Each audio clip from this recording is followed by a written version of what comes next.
Boa noite, irmãos e irmãs. Graças a Deus pela presença de cada irmão, cada irmã. Vamos abrir a palavra em 1 Timóteo capítulo 4.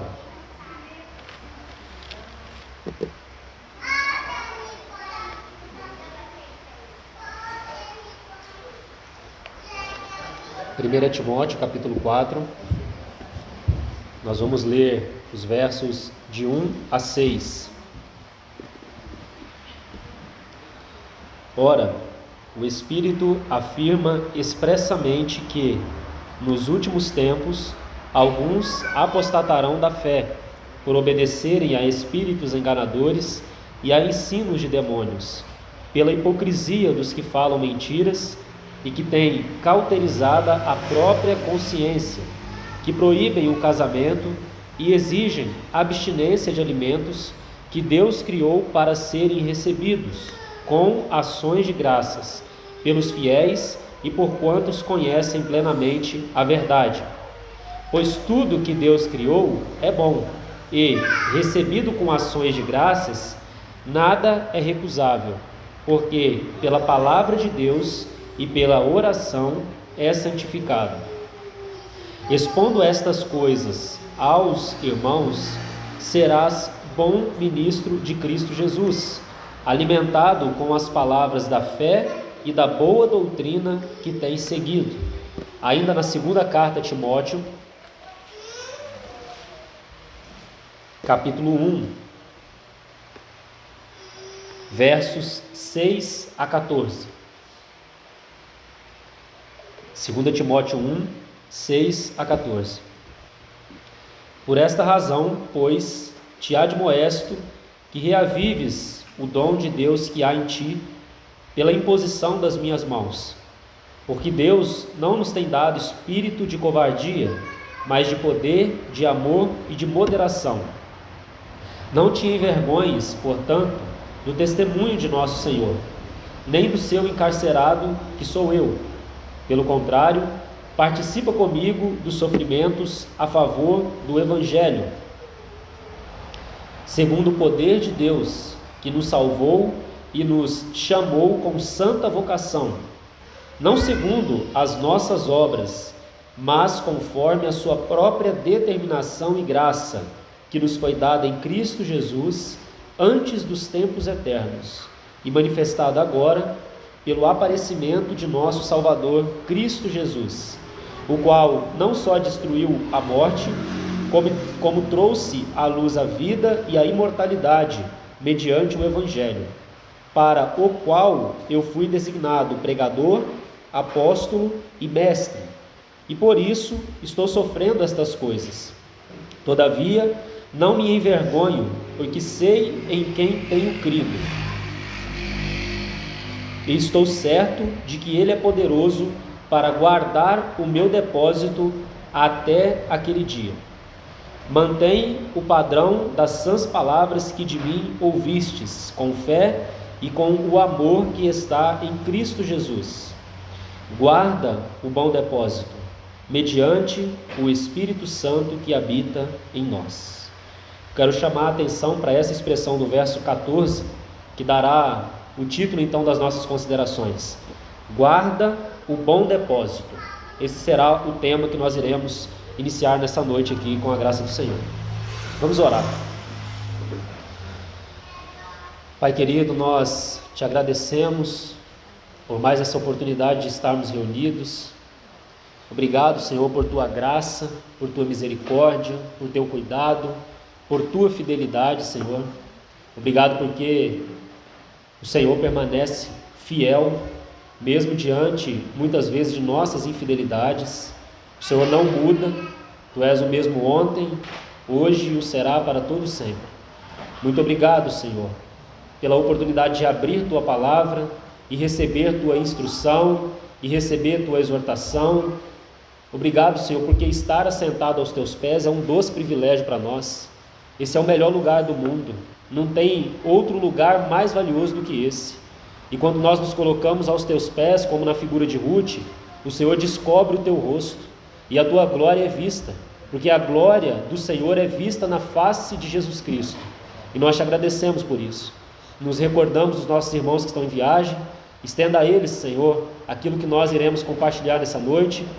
E sabemos que quando um membro é nutrido, outros também participam dessa nutrição. Então nós pedimos ao Senhor que de alguma forma possa nesse momento falar aos corações que também não estão aqui. Obrigado por tudo, Senhor. Tu és bom, Tu és tremendo, e nós somos um povo que não mais são sem pastor. Nós não somos ovelhas desgarradas. Nós temos o Senhor, e o Senhor é o nosso pastor, e nada nos falta. Obrigado por tudo, em nome de Jesus. Amém. Então, irmãos, como os irmãos já sabem, como é costume, aos domingos à noite, esse tempo não é um tempo de estudo da palavra prolongado. Nós não fazemos uma exposição por 1 hora, nada disso. Nós procuramos sempre compartilhar algo pontual e de uma maneira mais sucinta possível, dentro daquilo que o Senhor vai colocando aos nossos corações, né? Então, começou a arder esse encargo no meu coração há alguns meses já, a respeito do bom depósito, do depósito que foi confiado à igreja, né? E isso está ardendo no meu coração, e o Senhor, através de, posso dizer assim, dores de parto, começou a gerar essa mensagem no meu coração para compartilhar com os irmãos, entendendo sim que é um tempo urgente no que toca ao assunto do depósito da fé, aquilo que foi confiado à igreja e nenhum outro povo mais tem. A igreja é a depositária da verdade. Foi à igreja que o Senhor confiou as verdades, e o mundo não sabe o que é isso, né? Então, a nós foi dada essa responsabilidade, irmãos. Paulo vai dizer no 1 Timóteo capítulo 3, antes daquele texto que nós lemos no capítulo 4, ele vai dizer assim, 1 Timóteo 3, verso 14 em diante: escrevo-te essas coisas esperando ir ver-te em breve, para que, se eu tardar, fique cientes de como se deve proceder na igreja do Deus vivo, que é a casa de Deus, coluna e baluarte da verdade. Então, nós somos, irmãos, e você deve se apropriar disso, nós somos coluna e baluarte da verdade. Nós temos uma responsabilidade de manter intacto o bom depósito, aquilo que Deus nos deu em Cristo Jesus, e transmitir isso, como Paulo diz a Timóteo, transmite isso a outros, passa adiante esse depósito.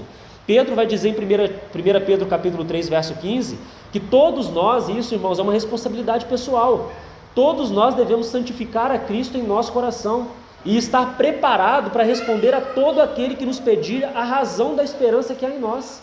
Então todos nós temos que ter na ponta da língua, irmãos, as verdades fundamentais do Evangelho, não é? Então é nesse ponto que o Senhor começou a gerar esse encargo no meu coração, e em especial nos últimos escritos de Paulo, e mais especialmente ainda em 2 Timóteo, que é onde nós vamos nos deter a maior parte do tempo. Então provavelmente nesse tempo de janeiro, que ainda nós teremos alguns domingos à noite, nós vamos ficar em torno desse assunto, ponderando algumas coisas aí que o Senhor for nos dando. Então, antes de entrar propriamente no assunto, eu queria localizar essa carta para os irmãos entender o que estava ardendo no coração de Paulo quando ele escreveu essas últimas cartas, né?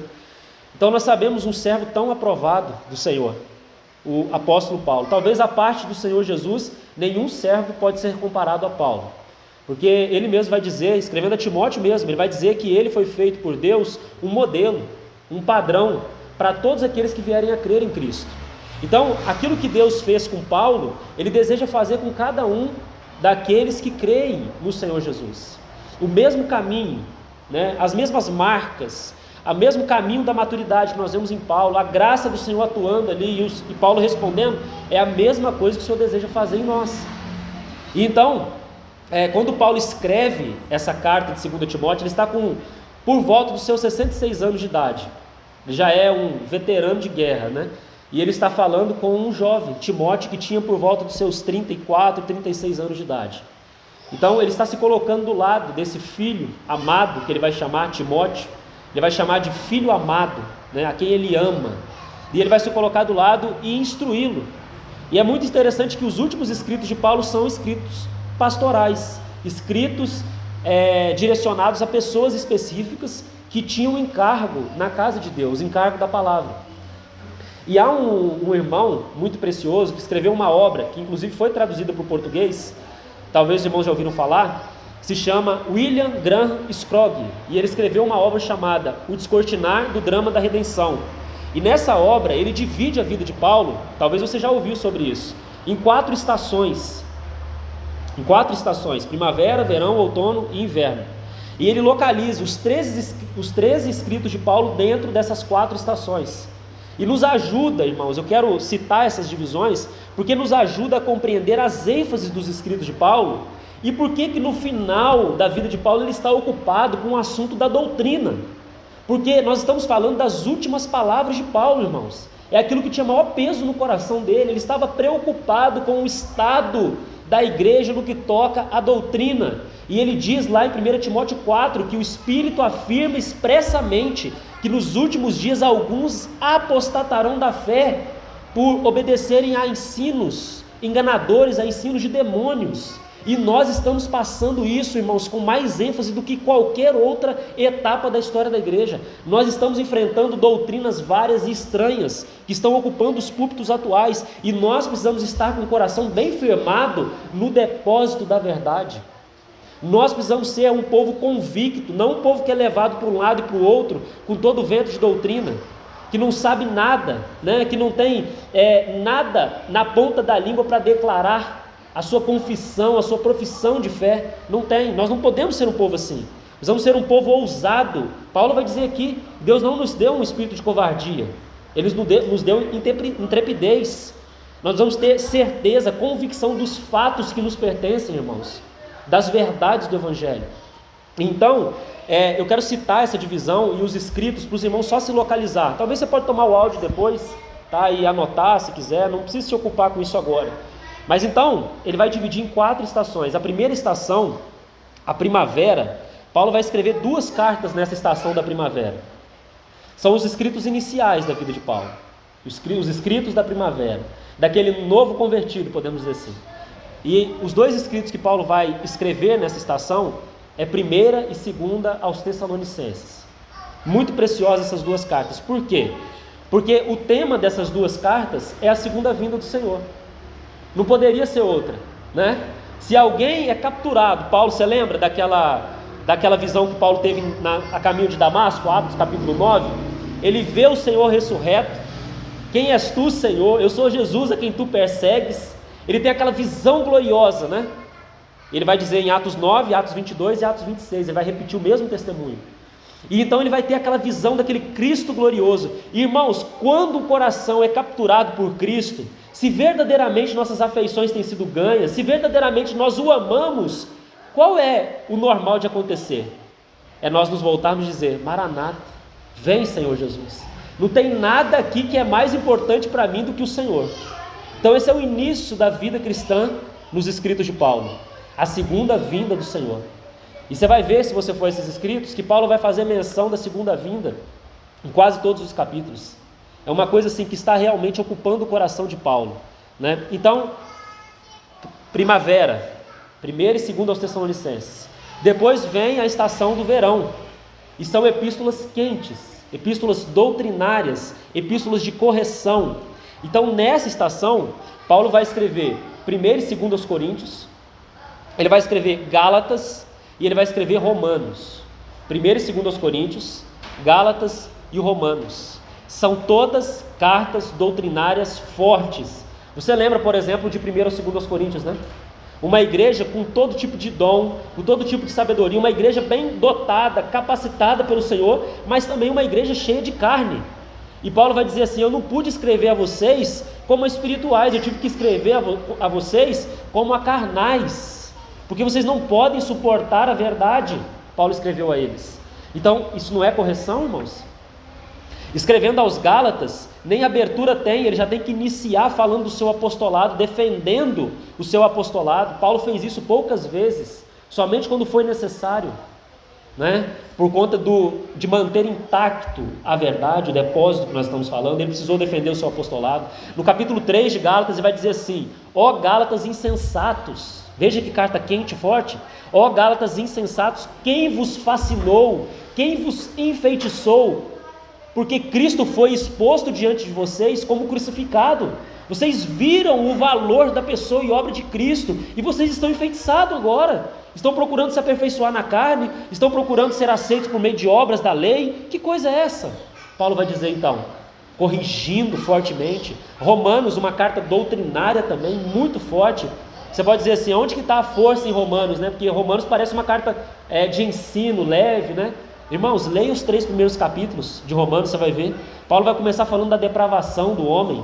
Ele vai dizer, olha, não há um justo, não há nenhum sequer, não há quem entenda, não há quem busque a Deus, todos se extraviaram, a uma se fizeram inúteis, para que se cale toda a boca, e todo mundo seja culpável diante de Deus. E aí no capítulo 3, verso 22, ele segue, verso 21 e 22, mas agora sem lei, se manifestou a justiça de Deus, testemunhada pela lei e pelos profetas. Então é uma doutrina também, é uma carta também quente, forte de ensino, Romanos. Então esses são os escritos então do verão da vida de Paulo. Depois nós temos a estação do outono, né? E aí, irmãos, nós temos, podemos dizer, os melhores frutos da vida de Paulo.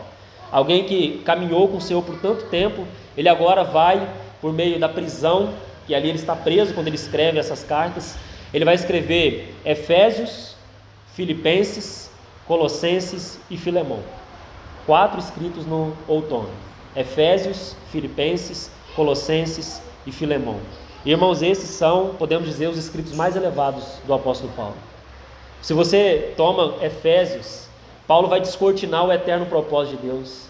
E ele vai já iniciar a carta dizendo que nós fomos abençoados com toda sorte de bênção espiritual nas regiões celestiais em Cristo. Que nós somos eleitos em Cristo, que nós somos predestinados em Cristo, que nós somos adotados, que nós fomos selados com o Espírito Santo. Tudo isso, meu irmão, irmã, é depósito da verdade, é aquilo que você, irmão, irmã, deve se apropriar, ter bem claro, para não ser levado por enganos. Hoje, infelizmente, tem muita gente no púlpito que não deveria estar, ensinando coisas erradas, que não está na palavra de Deus, ou deturpando o evangelho. Paulo vai dizer, escrevendo aos Gálatas, que se alguém tenta pregar outro evangelho, mesmo se vier um anjo do céu, seja anátema esse. Uma palavra forte que Paulo utiliza ali. Então nós vamos ter isso muito bem claro, irmãos. Então ele vai escrever Efésios ali, ele vai falar do novo homem, da nova criação, ele vai falar que Deus deseja convergir em Cristo todas as coisas, e ele fará isso por meio da igreja. Efésios 1:10, capítulo 3, verso 10 também de Efésios, uma carta tremenda, irmãos, leia aquela carta. Ele vai mostrar qual é o teu lugar, irmão. Sabe qual é o teu lugar? Assentado com Cristo nos lugares celestiais. Nós olhamos todas as coisas desse lugar, de um lugar que ninguém pode nos tirar. É a mesma coisa que Paulo vai dizer, escrevendo aos Romanos no capítulo 8, quem pode nos separar do amor de Deus que está em Cristo Jesus? Eu estou bem certo. Você está bem certo, irmão? Você está convicto disso? Eu estou bem certo de que nem a morte, nem a vida, nem anjo, nem principado, nem poder, nem nada pode nos separar do amor de Deus que está em Cristo Jesus, nosso Senhor. Nós precisamos estar bem certos disso, irmãos, convictos. Há muito vento de doutrina nos nossos dias, e que está levando muitos. A apostasia está vindo por conta disso, de ensinos que têm entrado nos nossos corações, nos nossos lares. Homens responsáveis pelos lares, toma cuidado com o que entra na sua casa. As mensagens que você está escutando, nem tudo que é mensagem supostamente de Deus é mensagem boa para a edificação da sua fé. Toma cuidado com isso, instrua seus filhos, instrua sua família, assuma a responsabilidade como rei, como profeta, como sacerdote do seu lar, porque senão essas coisas vão entrando e vai levando os seus, vai levando, irmãos. Isso aqui não tem nada a ver, e você dá a primeira brecha de abertura, isso aqui está tudo certo, não tem problema, se o outro faz, eu também posso fazer. Irmãos, esquece esse caminho de comparação, olhe a palavra, tenha ela como respaldo para as suas decisões, e isso para tudo, irmãos, para tudo. Os relacionamentos no trabalho, irmãos, essas coisas estão nos contaminando tanto. Nós temos nos colocado em julgo desigual em muitos relacionamentos, precisamos ter cuidado com isso. E tudo isso, sabe por que está acontecendo? Por falta de convicção na doutrina, falta de certeza naquilo que nós temos recebido, irmãos, há muito tempo aqui. Porque aquilo que nós temos recebido há muito tempo aqui deveria ser suficiente para ditar todo o nosso viver, para organizar todas as coisas das nossas vidas. Sabia disso, irmão?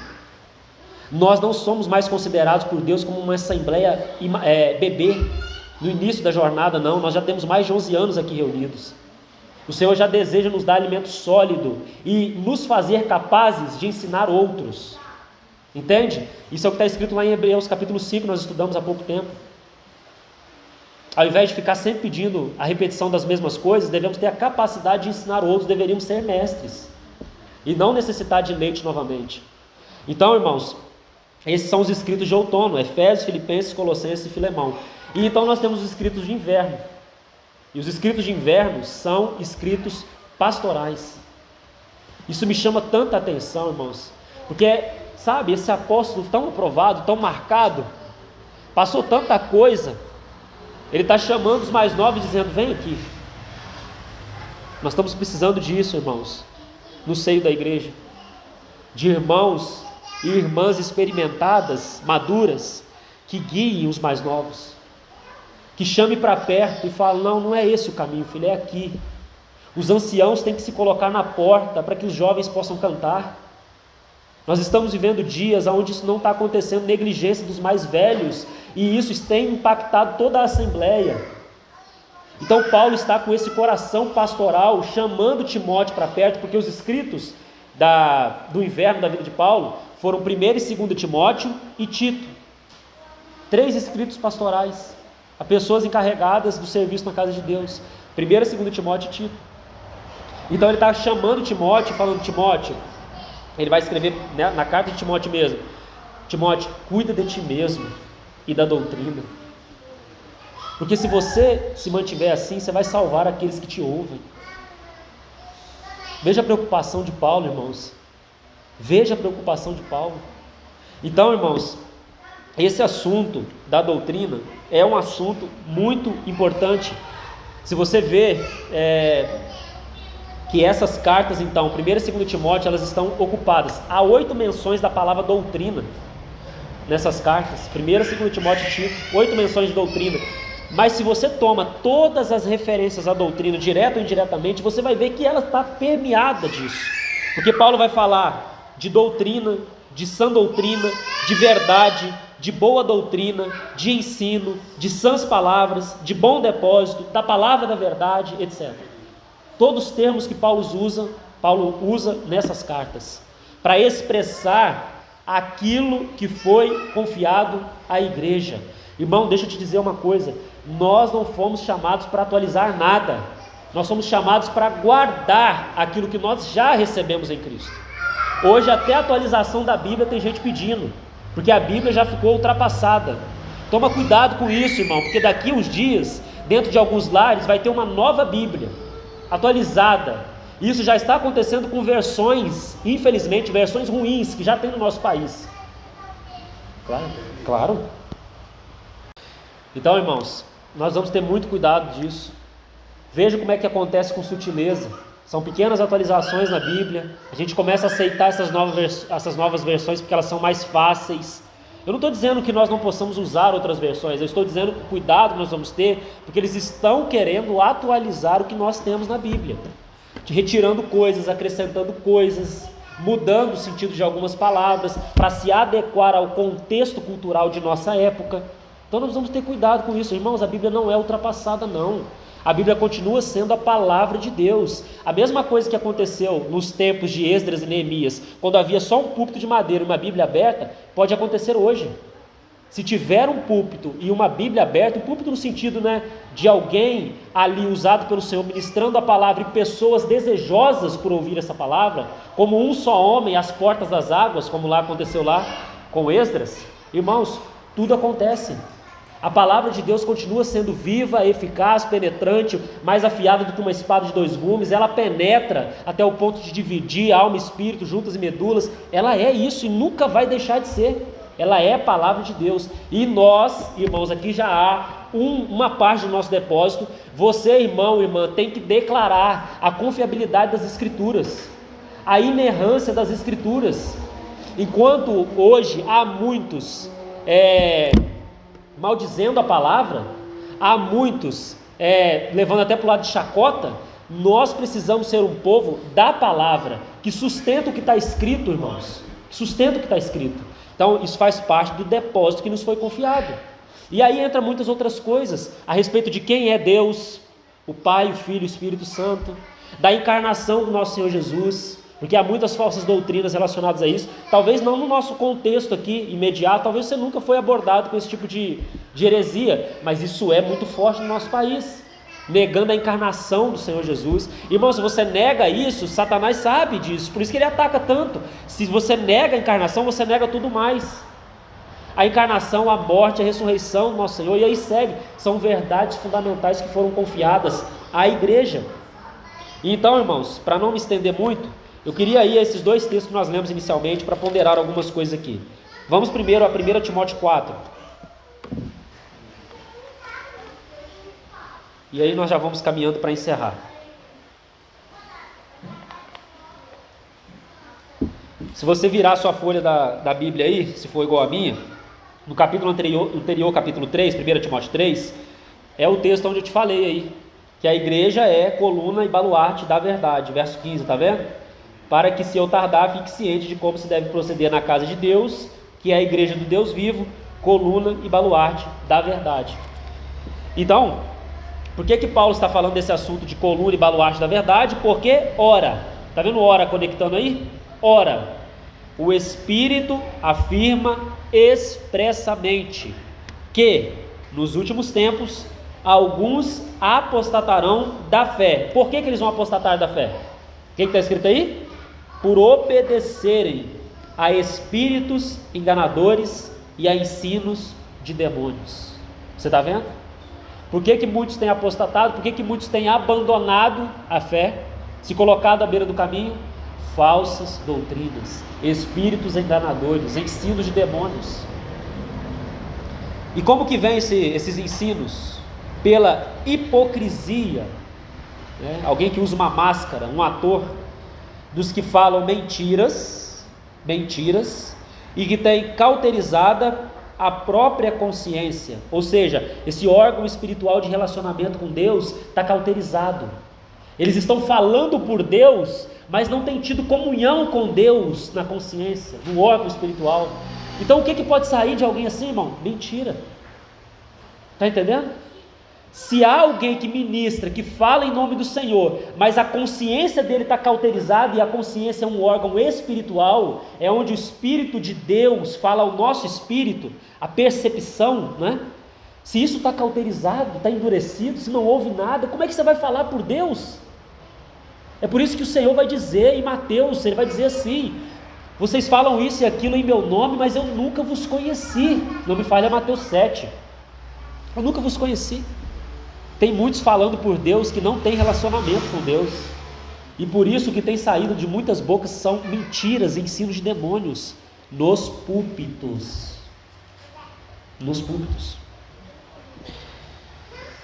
que proíbem, olha como é que é a sutileza, proíbem o casamento e exigem a abstinência de alimentos que Deus criou para serem recebidos com ações de graças, pelos fiéis e por quantos conhecem plenamente a verdade. Pois tudo que Deus criou é bom, e recebido com ações de graças, nada é recusável, porque pela palavra de Deus e pela oração é santificado. Expondo estas coisas aos irmãos, serás bom ministro de Cristo Jesus, alimentado com as palavras da fé e da boa doutrina que tens seguido. Eu li até aí, né? Então, o aspecto positivo, alimentado com as palavras da fé e da boa doutrina que tem seguido. Mas há um mas aqui na frente que eu não li no início, eu quero ler agora acrescentando, que deve ser também uma atitude nossa: mas rejeita as fábulas profanas e de velhas caducas, exercita-te pessoalmente na piedade. Você está vendo? Então há um aspecto positivo daquilo que você deve ouvir, deve guardar, deve manter intacto, e tem um aspecto negativo daquilo que você não deve ouvir, daquilo que você deve rejeitar. Irmão, você lembra que na época da restauração havia a tipologia do muro? Você lembra? No livro de Esdras e Neemias, principalmente Neemias. Neemias fala do governo de Deus.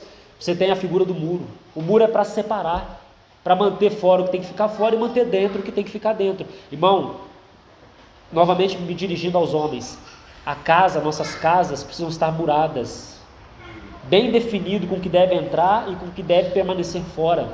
Da mesma forma, nós temos a responsabilidade, nós conjuntamente aqui temos a responsabilidade de também perceber o que deve ficar fora daqui, desse ambiente, e o que tem que ser mantido dentro aqui desse ambiente.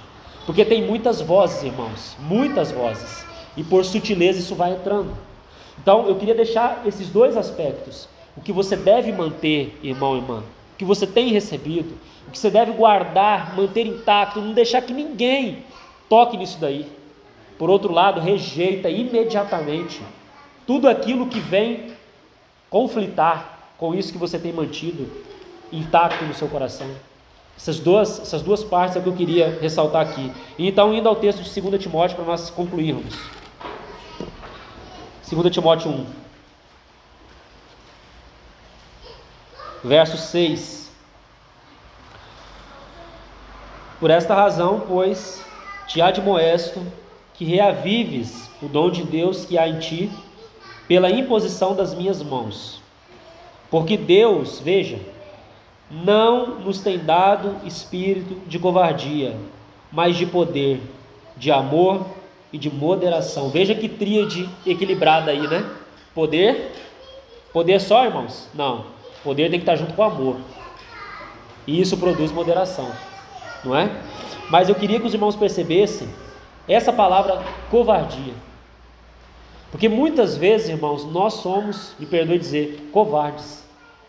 Nós ouvimos coisas que são tão contrárias a Deus e ao Evangelho, nós estamos com os nossos ouvidos ali emprestados, ouvindo cada coisa que não deveríamos estar ouvindo, e nós nos acuamos com covardia, entende? Ao invés de nos posicionarmos. E por que isso, irmãos? Muitas vezes isso vai nos custar alguma coisa. Por exemplo, uma amizade que a gente cultiva há muito tempo, nós conhecemos às vezes desde a infância. Então, se nós nos posicionarmos em prol do Evangelho, aquela pessoa não vai querer mais andar comigo. Então, irmãos, sinto te dizer, talvez não deveria estar andando mais. Entende? E há um texto ainda que diz que aquele que se envergonha do Senhor, ele também há de se envergonhar. Então nós temos uma responsabilidade, irmãos, de não sermos covardes. Nos tempos que nós estamos vivendo, você é portador da verdade. Entende? Você pode se levantar com convicção, porque isso que você crê e confessa é a verdade. Não há verdade em filosofia humana, tradição humana, não há verdade nessas coisas que tem se levantado como um leão sobre nós e nós nos acuamos. Não, irmãos, o leão está do nosso lado. O Evangelho é o poder de Deus para a salvação de todo aquele que crê. Isso é o que Romanos capítulo 1, verso 16 vai dizer. O Evangelho é o poder de Deus. É loucura para o mundo, mas é o poder de Deus para nós que cremos.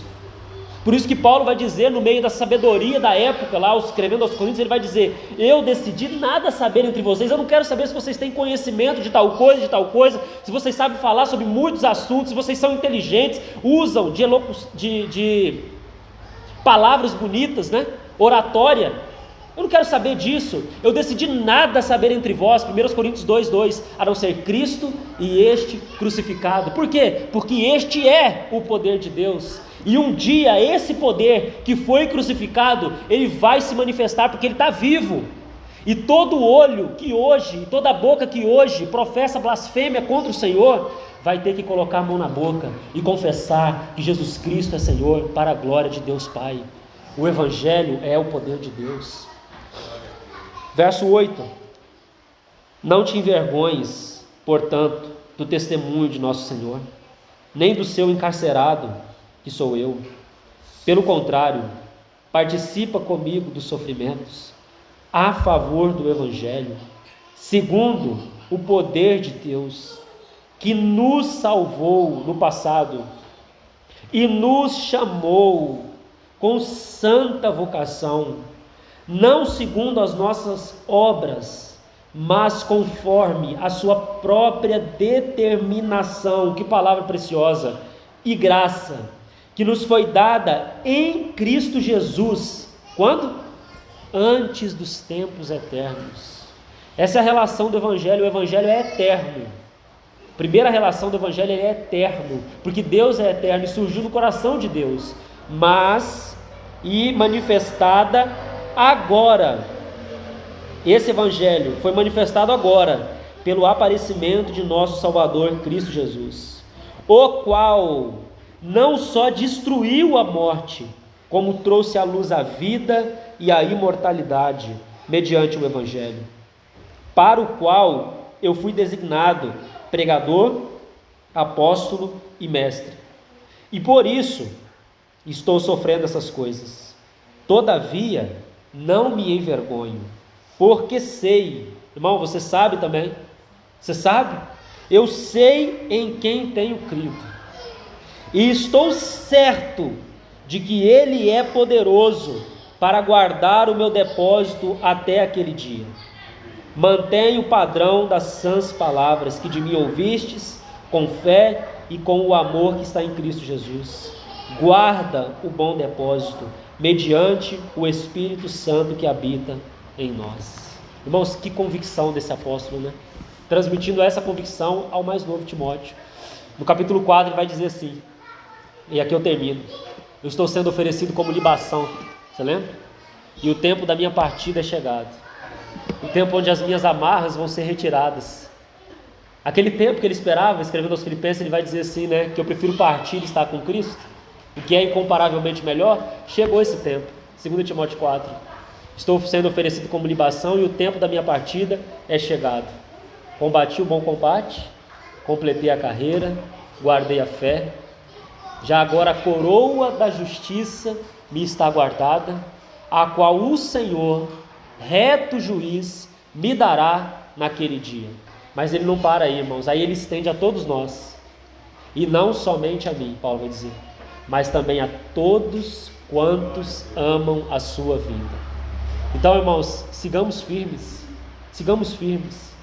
tenhamos convicção naquilo que o Senhor nos deu, clareza, no meio desse mundo que está em trevas. A igreja é sal da terra e luz do mundo, não se pode esconder, uma cidade edificada sobre o monte. Não é isso que o Senhor disse lá no Sermão do Monte? Então que o Senhor nos ajude em todas essas relações. Nós vamos seguir nesses assuntos nos próximos momentos também. Vamos orar. Pai, nós agradecemos por Tua palavra, agradecemos pela mensagem, Senhor, do Evangelho, que foi dada a nós. Nossos olhos foram abertos pelo Senhor, nós pudemos ver quem é o Senhor, o que o Senhor fez por nós. Não foi por obras que nós praticamos, Senhor, mas por Tua determinação e graça. O Senhor nos salvou e nos chamou com santa vocação. Nós te agradecemos por isso, Senhor. Dê a cada irmão e irmã que estão ouvindo essas palavras, Senhor, clareza, convicção. Tira toda a dúvida, Senhor, tudo aquilo que tem procurado distraí-los, Senhor, para que eles possam olhar firmemente para o Senhor, compreender que a nossa redenção se aproxima. Vai alta noite, vem chegando o dia, Senhor, onde todos os empecilhos, toda dificuldade será retirada, e nós estaremos para sempre com o Senhor. Nos ajude, Senhor, a permanecer nesses dias que restam, Senhor. Esse é o nosso pedido, em nome de Jesus. Amém, Senhor. Amém.